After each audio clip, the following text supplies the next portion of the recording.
name's Toyosi. What's happening? I'm not gonna use this. I'm definitely not gonna be using this.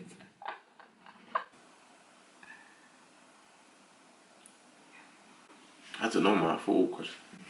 What's that? Love you, yeah. Hi everyone, my name's Toyosi. I'm your intercession leader for JAF 2015-2016, and today I'll be talking about the journey, and more specifically I'll be talking about the process on one's journey. I think it's fair to say that you can't go through life and expect to achieve great things if you haven't been through anything. As Christians, it's usually our tests that we're able to testify about, and even in a very physical, literal dynamics, you can see, like, if you go to the gym, you exercise, you gain weight, you put pressure on your muscles, and that's what helps your muscles to grow. And the same thing is so in life. What's essential in life is having a definite goal in this journey. A good example is Joseph. We read in Genesis 37 how Joseph had this dream that his brothers would bow down to him, that he would be someone of high importance. If we see here that he had a definite dream, he had an end goal. Like we're told in the Bible that we need to write down our dream, make it plain. It's like once we've written it down, we're then able to conceptualize it. Our brains are able to map it out. It becomes more tangible from being the thought process to it being written down. Another key thing that we can see from the story of Joseph is that he lacked wisdom in his pursuit or his process of his dream. We have a situation where Joseph's brothers dislike him a lot, and then he goes and tells them his dream. So what I'm essentially saying is that it's not everyone you tell your dream to. In this situation, it was his brothers. One would have thought his brothers would be there to encourage him, to support him. So not being wise in your pursuit or in your journey in life can make your journey longer or hinder your journey.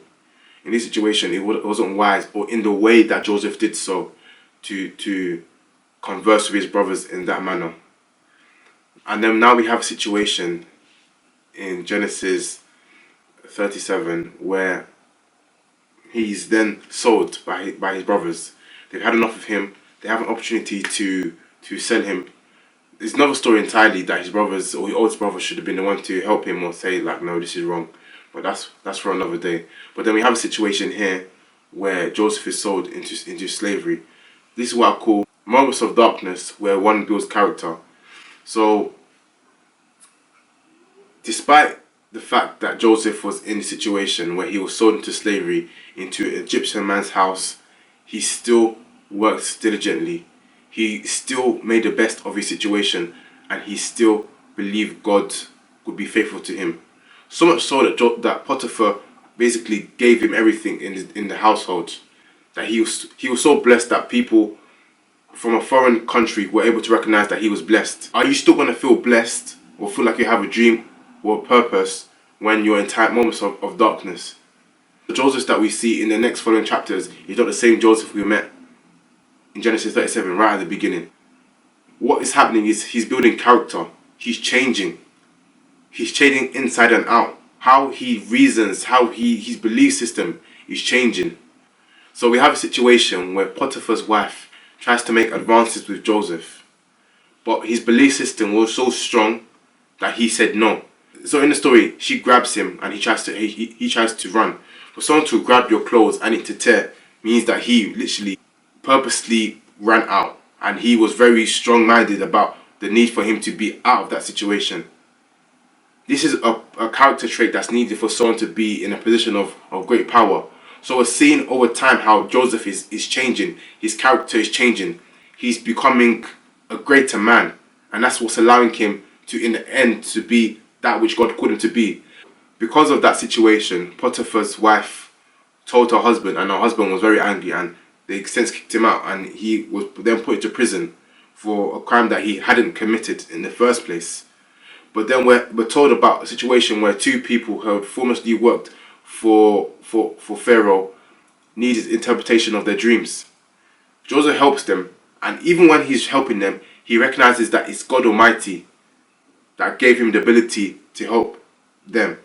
He's who he fears, who he acknowledges is different. We come from a situation where he's saying, "Oh, I'm going to serve X, Y, and Z," where he's now saying, I'm serving God in this way. I acknowledge that it's God that's given me the ability to do so." Like the key thing I want you to get from this is that his character is changing, and it was over time. It was the process that helped his character to change and to develop. He was building character in various situations. How often will we be bitter about a situation that doesn't end how we want it to do so? Where we'll feel, "Oh God, do you really love me? God, do you really want me to be blessed on this journey when X, Y, and Z is happening to me?" Like, we shouldn't depend on people. We should depend on God. Who Joseph depended on changed. Or more so, it was increased. His love for God and his dependency on God had increased. Another key thing that's important in the process of his life is not to be so bogged down or so blinded by our past glories. We can't allow what happened yesterday to stop us from achieving greatness. Let's, for example, if Mayweather decided that if he simply believed in his hype, he wouldn't work hard. He previously had done X, Y, and Z, gone how many games undefeated.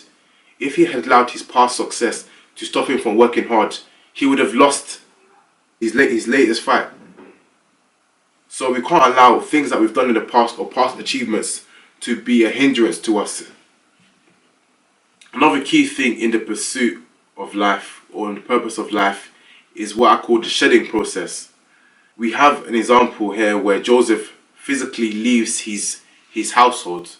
Like, I don't believe that Joseph would have been the man he is if he simply stayed in the comforts of being in his father's house. We have another example with Abraham, who was told by God to leave his countrymen and go where God told him to go. In these two examples, that's a physical manifestation or a physical illustration of God telling them, "You need to move for me to put you in this position, for me to train you, for me to build character in you, for me to prepare you for where I have in store for you." But what would be the case for anyone, even if they don't have to move physically, is a change of mind. Your mind should be renewed daily, weekly, monthly, yearly. You shouldn't have the same mindset you had 5 years ago. Your mindset should be growing in character. And that's what happened with Joseph. And we just have a physical illustration of him having to move. But he had to change his mind. His mindset has changed over the course of Genesis, where we see from a young boy who's boastful to a man of humility that acknowledges that it's God that has put him in this position and it's God that he depends on. Another example of what is required in the journey of life is your sacrifices. What are you willing to give up for your dream to be realized, for the dream that God has given you to be realized? Maybe that's sleep, time, money, not wasting your time with endless or pointless conversations. Like, you need to also know what you're willing to give up. Like, nothing in life comes for free. What are you willing to give up in pursuit of this journey that God has called you to do? Because it's going to require a sacrifice.